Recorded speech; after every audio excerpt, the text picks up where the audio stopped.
Yo, what's up mga ka-Doy TV Sports? Welcome back dito sa ating malupitang channel, Doy TV Sports naman po.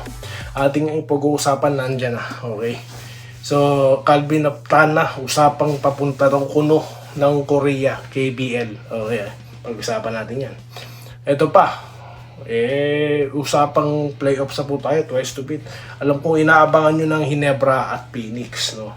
Posible pala pag nakalusot ang San Miguel, showdown pala sila ng San Miguel, but not so fast na. Pag-usapan natin yan. And of course, ang mga pa-shoutout. Bago po yan, salamat po na sa ating mga minamahal na followers and subscribers. Salamat sa pagsuporta nyo. Nako po, ang bilis Magiging 12K na tayo sa Facebook at nako, malapit na rin mag 21K sa YouTube. Salamat po. Okay, sa mga hindi pa po, nako, lahat na naka-follow dito. Hindi na po nauuto ng mga fake news vloggers, mga kabalbalan vloggers. Hindi na sila umubra sa mga followers dito. Bakit? Sa pagpapatuloy malalaman nyo. Alright, so opta na muna tayo. Mabilis lang ito, gatiting lang. Okay, dumaan na po sa feed ko yan, no? Pero dalawang bagay kasi ang lumalabas sa isip, pumapasok sa isip ko, no? Na it's either yan po galing sa mga kabalbalan vloggers, no? Mga fake news vloggers, o di kaya posibleng totoo, no? So di ko na pinansin. Kasi yun na nga na-confirm, no? Na kasi may naglabas na talagang message pala yun ni Calvin, no? Opta na, hindi po yung isa.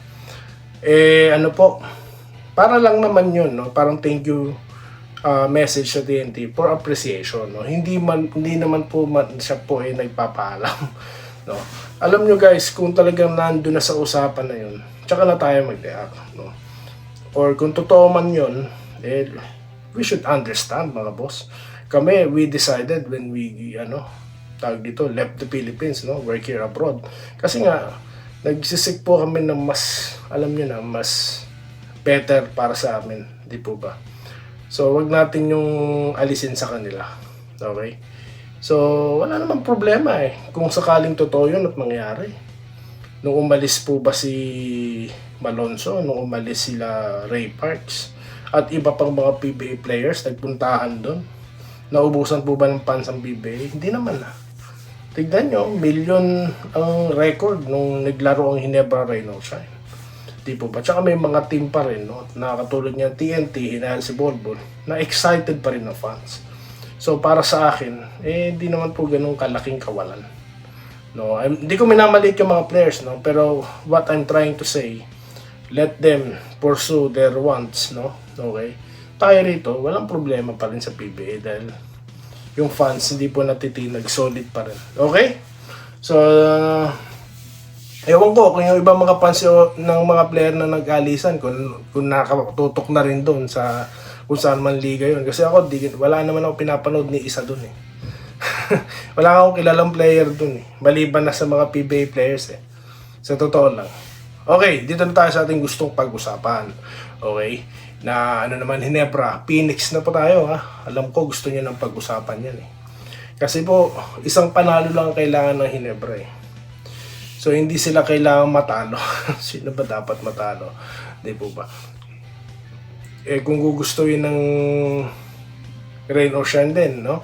Dapat tapusin na rin nila ang San Miguel, no? Pero I doubt na madali yan, no? So that's a top assignment para po dito sa mga taga Phoenix at Rain or Shine. Okay, key matchup. Alam naman po nating mainit ang pangalan ngayon ni Rivero. Okay, sa kabilang dako naman, Abarrientos. So binabandera ko po dito, no? Sinisigaw ko ng manok ko si Abarrientos. May mga tanga po, no? Na nagba-violent reaction kaagad. Ba't ko sinabing tanga? Ano ko nga prediction ko nga Bakit? Porque sinabi ko, yun na ba yun? Ako sa mga tao na yun, no? So, confirm na hindi po follower ni Doy TV yun. Yung mga nagba-violent reaction na yun. Kayo, pwede rin kayong mamili, no? Sinasabi nyo, symbolic yan! O, tignan natin. Lulusot ba sila sa TNT? O, di ba? O kaya si John Mark na naman daw. Iba po ngayon ang usapan, may malalaking import po May makakapigil sa kanya. Okay, so yun lang. Wala namang masamang magbigay ng prediction eh. Ako noon, ginawa akong prediction si Abarrientos ang draft pick, si Abarrientos ang magiging Rookie of the Year. Nangyari. Ngayon naman, best player of the conference eh. Di po ba? So yun ang prediction ni Doy TV. Okay, ang prediction ko sa bakbakan Phoenix Ginebra ay matagal pa pong usapan to. Hanggang Friday pa tayo mag-uusap tungkol dyan. Shoutout na po tayo. Sir Gerald Castillo, napaka-immature daw. Nako, ni Bolbol, bakit naman sir? Unprofessional daw. Lahat ng eksena alam niyang gawin, pati cameraman di pinalampas. Napansin ko nga rin ito. Ang tanga naman na nag-comment na nagpapalaki lang kayo ng kita sa vlogging. Walang alam. Wala po talagang alam yun. No? Di naman po sa pagyayabang, sabi ko nga eh. Isang araw ko lang yung kung ano man po ang earnings ko sa YouTube. Kaya nga pansin nyo, meron dyang iba. Yung mga vlogger, nagpolitika na eh. Pansin nyo? Di ba? Pansin nyo? Kasi sa politika, ano eh. Hanggang doon na lang po ha. Hanggang doon na lang. Ray Mefable, no? Nakabawi na sila sa TNT nila. Sa talo nila dati sa TNT. Okay. Benjamin Apayan, sabi nila magpapatalo ang Ginebra sa Magpapatalo ang Ginebra sa TNT pero mukhang nabaliktad na nangyari. Okay, nangyari lang. Tama kayo. Si Abis mas maganda kay Gay Cumilos. Totoo, no? Totoo. Kasi po ang mga ganyang klase ng player, no? Yung posisyon nila, dapat may slashing ability ang mga yan, no? Si Abis mukhang complete package eh. 'Di ba? Lagi ko nababanggit dito si Bong Quinto, di po ba? Tapos yung ibang mga player talaga na may strong to the hook talaga. No? Kaya okay po tong Abis. I agree. Boss Doy, dahil hawak ng Ginebra ang beat at twice to beat ang Ginebra, asahan natin sa semis ang Ginebra. Opo, sa pagpapatuloy po pag-usapan na natin yung na yan, twice to beat advantage na yan, no? Okay, ng Ginebra dito sa Phoenix. Dahil ang Phoenix po, hindi po basta-basta rin yan. Kahit na tinalo na sila ng Ginebra, hindi na hulugan na ganun pa rin ang magiging kalabasan, no? Siyempre, may adjustment na dyan. Okay? At bigatin din ang mga tinalo ng Phoenix, no? Okay? Yung mga basher daw po na SMC, lalo na sa Ginebra, dapat ano yan? Yung reps. Hindi ko na pinapatuloy yung mga referee na.